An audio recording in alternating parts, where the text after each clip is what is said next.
បងប្អូនដែលដឹងទេបងប្អូនប្រើកាមេរ៉ាសុវត្ថិភាពហ្នឹងណាតើនៅពេលដែលបញ្ហាកើតឡើងទៅលើការ record រូបភាពដែលបានពីកាមេរ៉ាសុវត្ថិភាពនោះបងប្អូនដែលដឹងតើកំហុសនៅកន្លែងណាទេចឹងថ្ងៃនេះខ្ញុំបង្ហាញពីចំណុចឲ្យបងប្អូនប្រុងប្រយ័ត្នក្នុងការប្រើប្រាស់ជាមួយនឹងកាមេរ៉ាសុវត្ថិភាពដែលមាននៅក្នុងផ្ទះរបស់យើងនោះអញ្ចឹងបងប្អូនអាចបើកជាមួយនឹង app HitConnect ដើម្បីពិនិត្យមើលទៅលើការ record ផងយើងនោះតើមាន record ដែរឬទេនៅលើវីដេអូមុនខ្ញុំបានប្រាប់ពីចំណុចក្នុងការមើលហើយតែវីដេអូមួយនេះខ្ញុំបង្ហាញអ្នកទាំងអស់គ្នាទៅមើលជាមួយនឹងការ record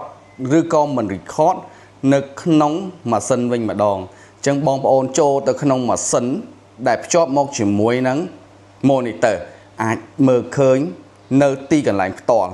มันអាចមើលតាម online ទេ online គឺយើងអាចប្រើមើលដឹងថាអត់ record ក៏ប៉ុន្តែបញ្ហាវាអត់ record ហ្នឹងមូលហេតុអីយើងមើលអត់ដឹងទេអញ្ចឹង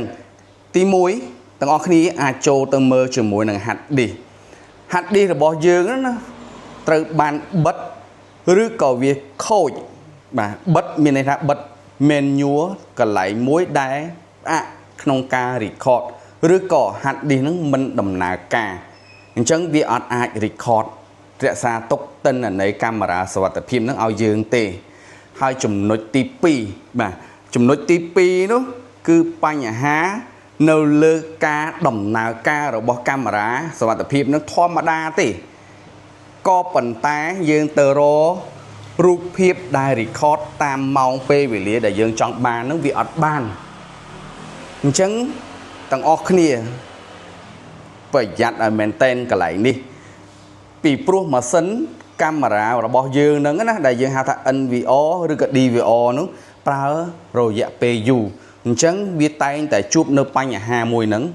គឺថ្មដែលបានបំពាក់អង្គចងចាំថ្មដែលបានបំពាក់សម្រាប់ប្រើប្រាស់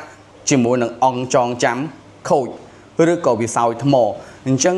វាមិនអាចធ្វើឲ្យខួរក្បាលដំណើរការបានអញ្ចឹងពេលវេលាម៉ោងថ្ងៃខែទាំងអស់គឺមិនដំណើរការតាមអ្វីដែលយើងបានប្រើសពថ្ងៃទេអញ្ចឹងការ record ផងយើងក៏ខុសពេលវេលាដែរអញ្ចឹងទាំងអស់គ្នាចូលមើលចំណុចកន្លែងនេះតើថ្ងៃខែដែលយើងកំពុងតែមើលនឹងត្រូវជាមួយនឹងពេលវេលាដែលយើងមើលនឹងអត់បើខុសហើយនោះកន្លែងនេះហើយគឺពាក់ព័ន្ធជាមួយនឹងថ្មរក្សាការប្រើប្រាស់អង្គចងចាំបានខូចហើយអញ្ចឹងកន្លែងនេះអ្នកទាំងអស់គ្នាកុំតន់អាចធ្វើអ្វីទាំងអស់ត្រូវស្វែងរកអ្នកដែលមានជំនាញដើម្បីជួយការងារមួយនេះអញ្ចឹងនៅលើវីដេអូនេះខ្ញុំមាន2ចំណុចចែករំលែកទៅអ្នកទាំងអស់គ្នាដើម្បីធ្វើការប្រុងប្រយ័ត្នអ្នកដែលប្រើប្រាស់ជាមួយនឹងកាមេរ៉ាសុវត្ថិភាពគ្រប់ model អញ្ចឹងចង់ដឹងអ្វីបន្ថែមអាច comment នៅក្នុង comment ក្រោមវីដេអូនេះមក